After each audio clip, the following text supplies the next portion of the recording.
사도신경으로 신앙고백 드립니다. 나는 전능하신 아버지 하나님 천지의 창조주를 믿습니다.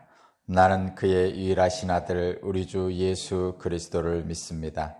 그는 성령으로 잉태되어 동정녀 마리아에게서 나시고 본디오 빌라도에게 고난을 받아 십자가에 못 박혀 죽으시고 장사된 지 사흘 만에 죽은 자 가운데서 다시 살아나셨으며 하늘에 오르시어 전능하신 아버지 하나님 우편에 앉아 계시다가 거기로부터 살아있는 자와 죽은 자를 심판하러 오십니다.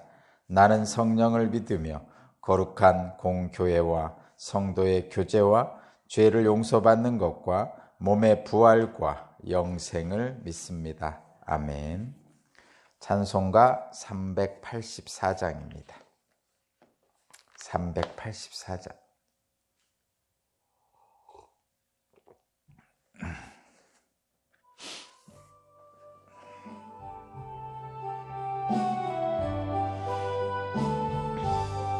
나의 갈 길 다가도록 예수 인도하시니 내 주 안에 있는 긍휼 어찌 의심하리요.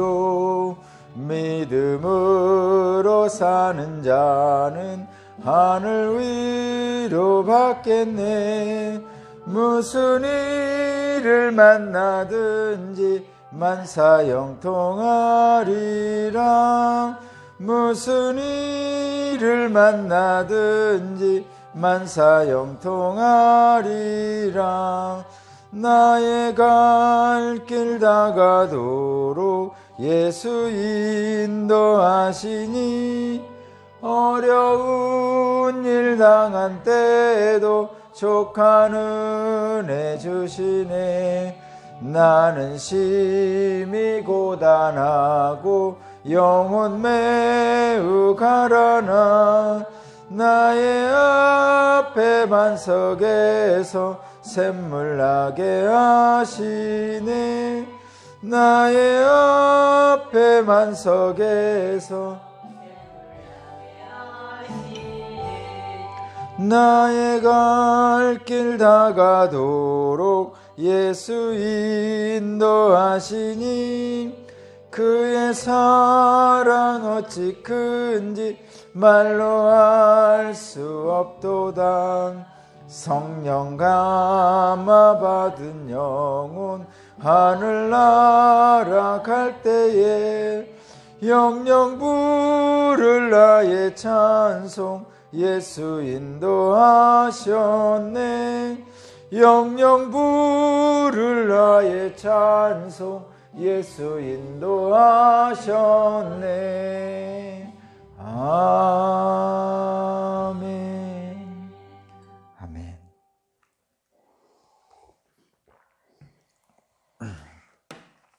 오늘 주신 하나님 말씀은 예레미야 38장 1절에서 13절까지 말씀입니다. 예레미야 38장 1절에서 13절까지 말씀을 제가 봉독하겠습니다.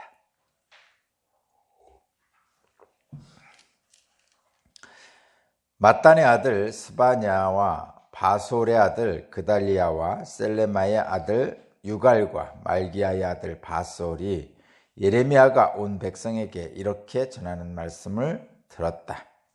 나 주가 말한다. 이 도성 안에 머물러 있는 사람은 전쟁이나 기근이나 전염병으로 죽을 것이다.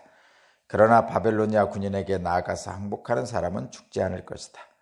적어도 자기의 목숨만은 건질 것이며 계속 살아남게 될 것이다. 나 주가 말한다. 이 도성은 반드시 바벨로니아 왕의 군대에게 넘어간다.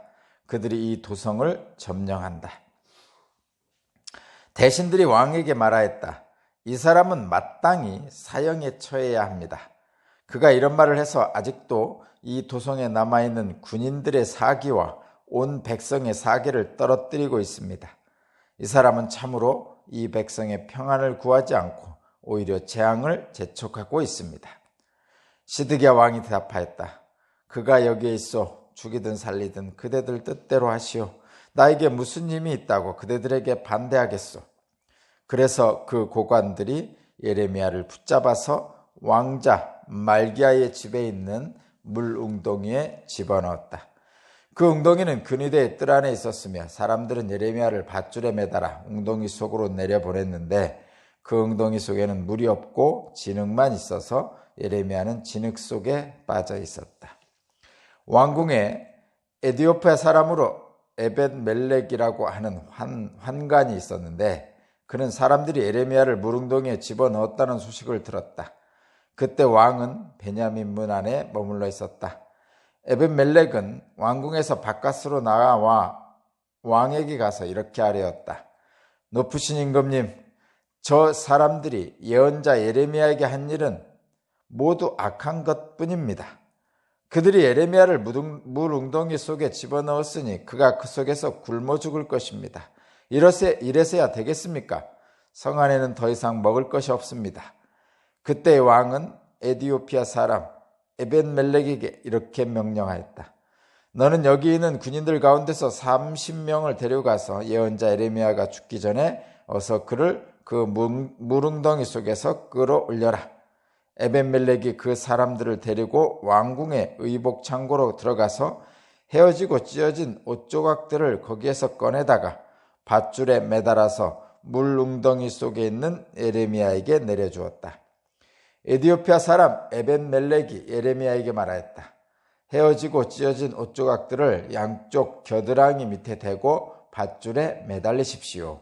예레미야가 그대로 하였다. 사람들이 밧줄을 끌어당겨서 예레미야를 물 웅덩이 속에서 끌어올렸다. 이렇게 해서 예레미야는 그늘의 뜰 아래서 지내게 되었다. 아멘.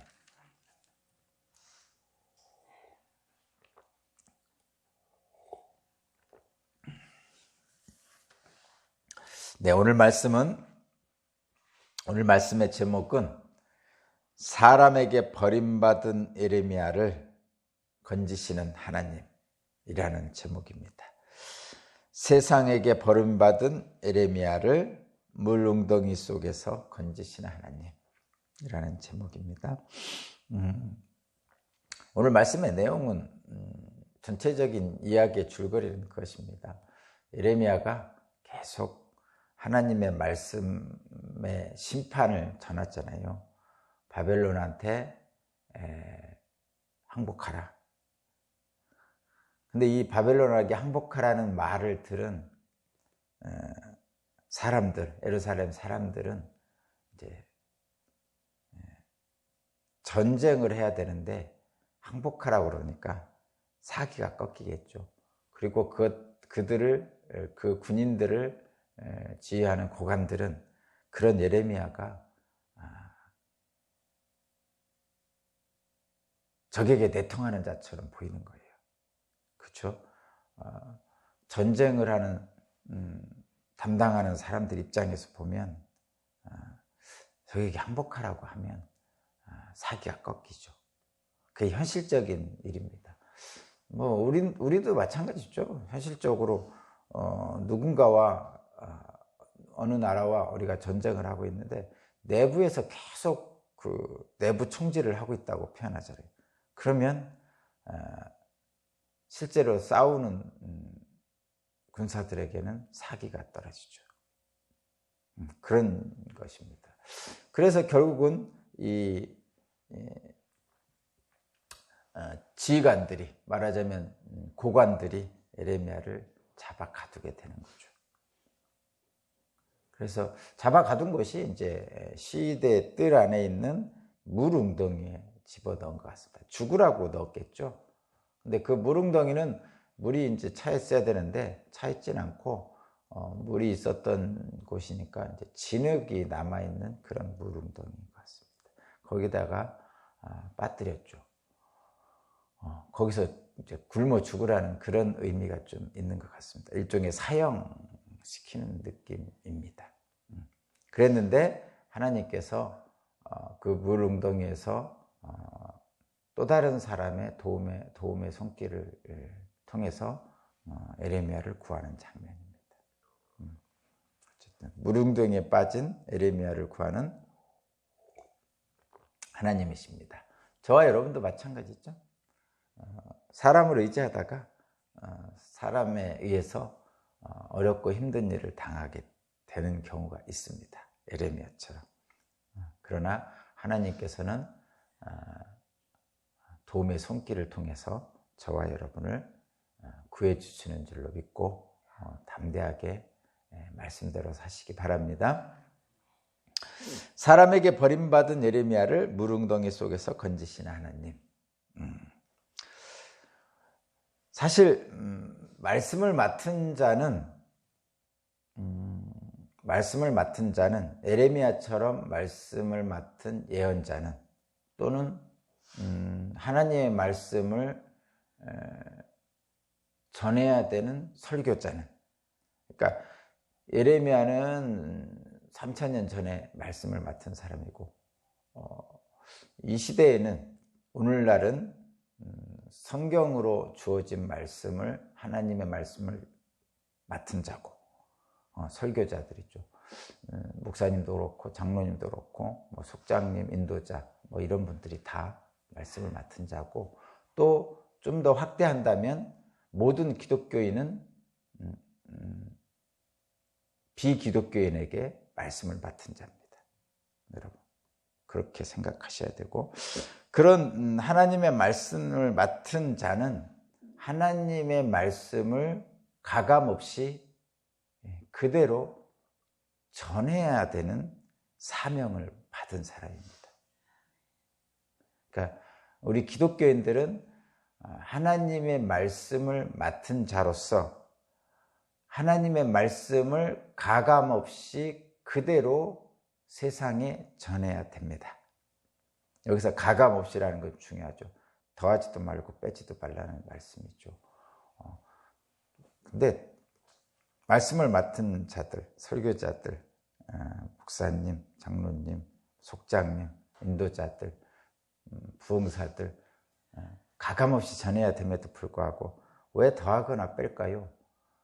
더하거나 뺀다는 얘기는 다른 게 아니죠. 자기 생각을 거기다 집어넣는 거죠.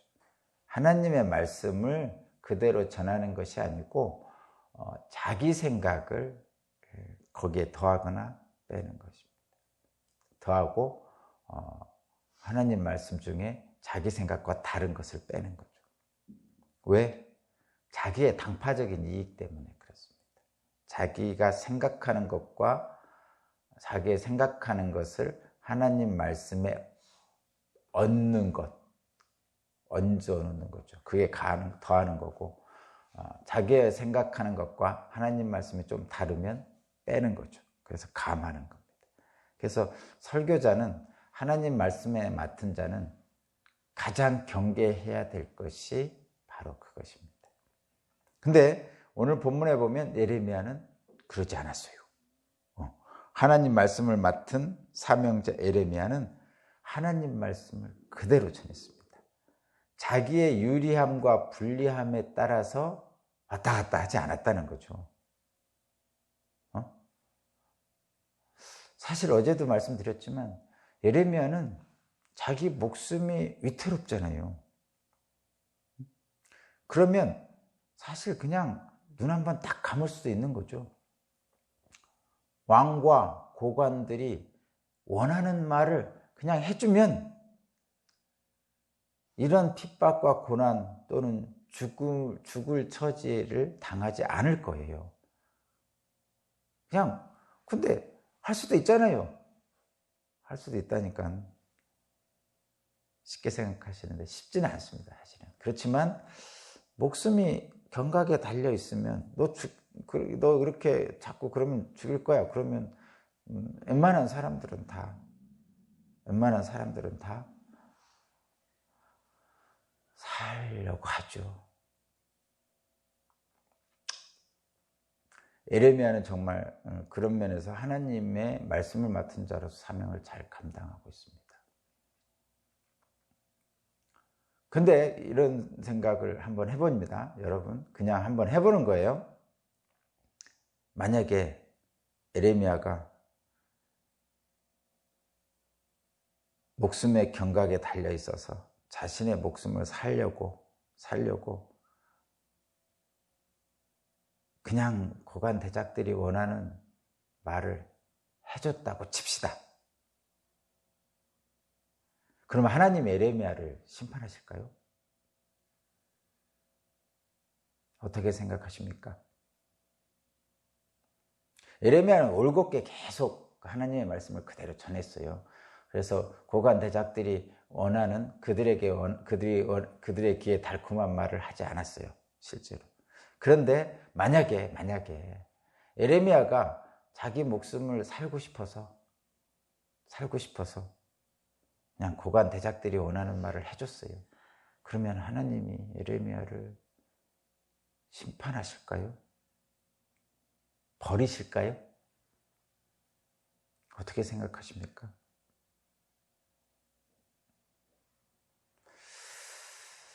한번 잘 생각해 보세요.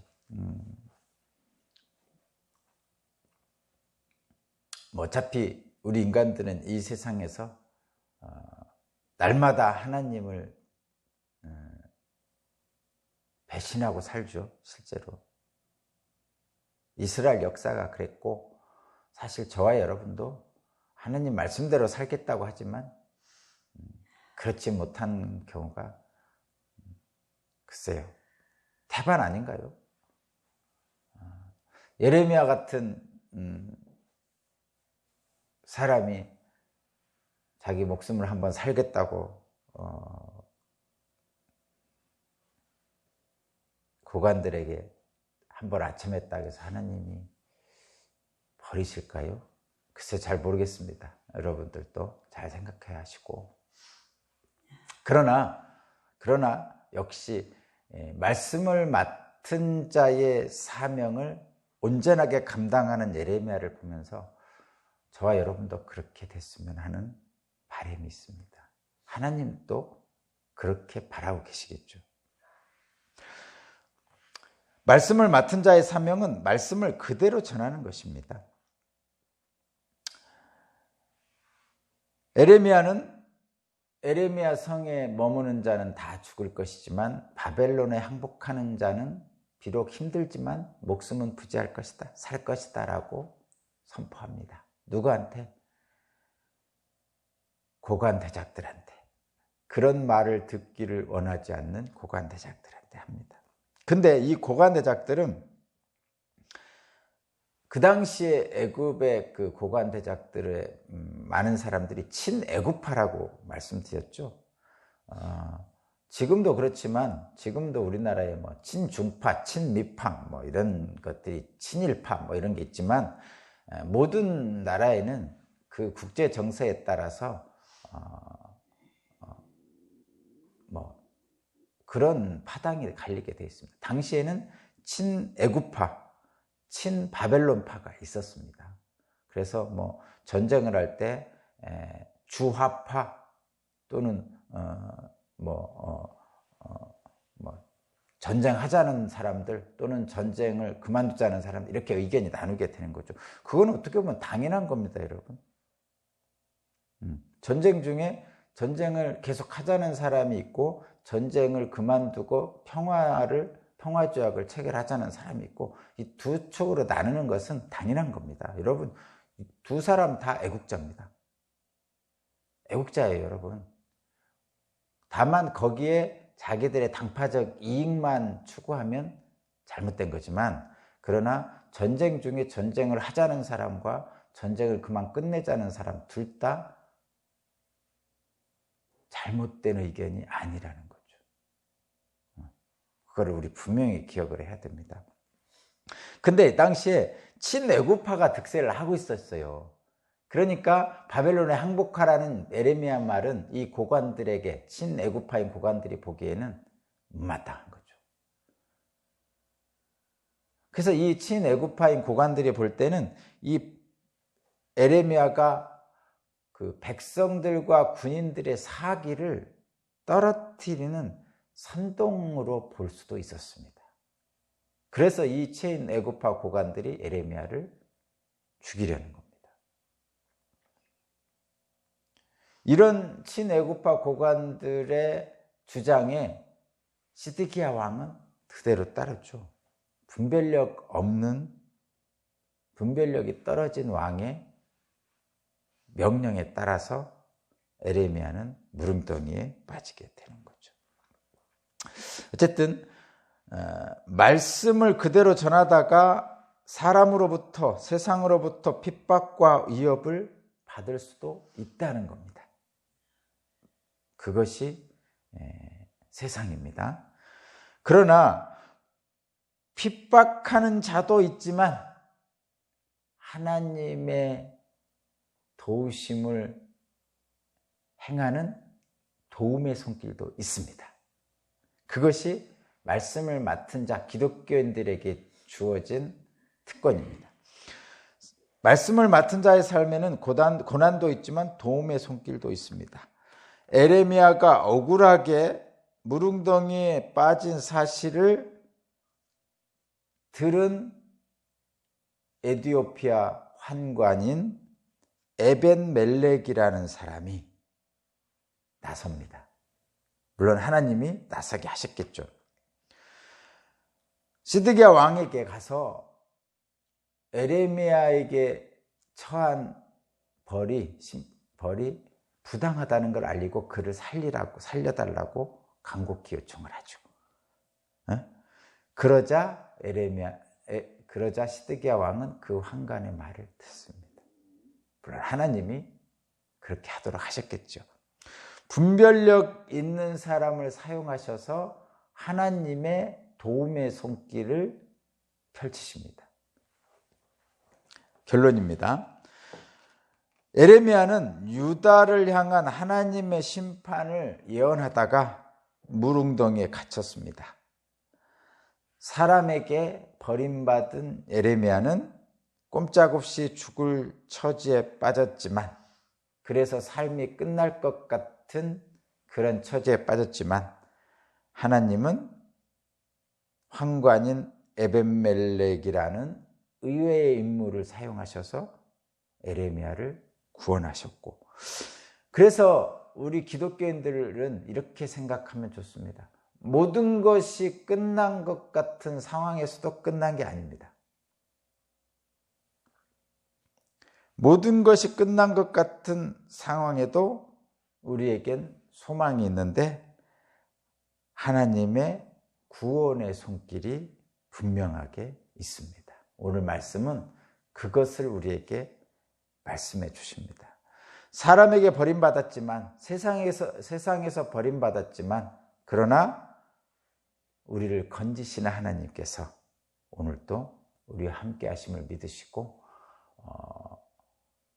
세상은 비록 우리를 핍박할지라도 우리는 온전하게 말씀의 진리를 붙들고 나아가는 저와 여러분이 되기를 주님의 이름으로 축복합니다. 기도드립니다.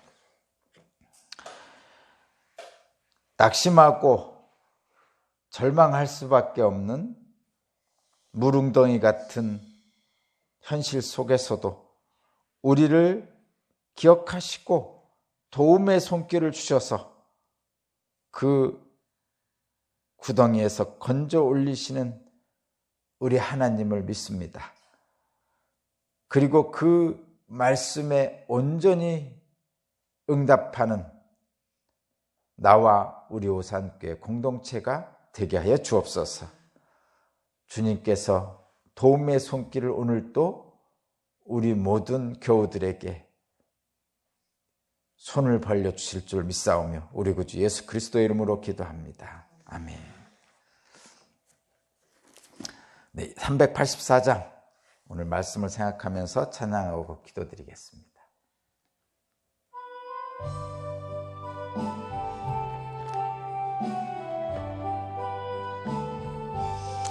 나의 갈 길 다가도록 예수 인도하시니 내 주 안에 있는 긍휼 어찌 의심하리요. 믿음으로 사는 자는 하늘 위로 받겠네. 무슨 일을 만나든지 만사형통하리라. 무슨 일을 만나든지 만사형통하리라. 네, 오늘 말씀을 생각하면서 기도하기를 바랍니다.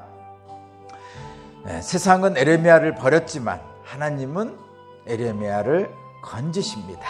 오늘 또 우리를 사랑하시는 주님께서 우리를 핍박과 어려움 속에서 건져주십니다. 그 하나님의 놀라우신 은총으로 오늘 또 형통하는 하루가 되게 하여 주옵소서. 간절히 원하는 마음을 가지고 기도드립니다. 은혜와 자비가 풍성하신 하나님 아버지, 오늘 말씀을 통해서 또 도움의 손길을 주시는 하나님을 알게 하시니 감사합니다. 주님을 생각하면서 오늘도 세상에 휩쓸리지 않고 진리의 말씀을 지키며 살 수 있도록 나를 주장하여 주옵소서. 세상에서는 귀에 달콤한 말을 하라고 합니다. 사람의 마음에 맞는 말만 하라고 합니다. 그러나 우리는 하나님의 진리의 말씀대로 살기를 원합니다. 그것이 사람을 살리는 일이고 그것이 세상을 구원하고자 하는 하나님의 뜻이기 때문입니다. 오늘 또 주님께서 에레미야를 통해서 주신 말씀이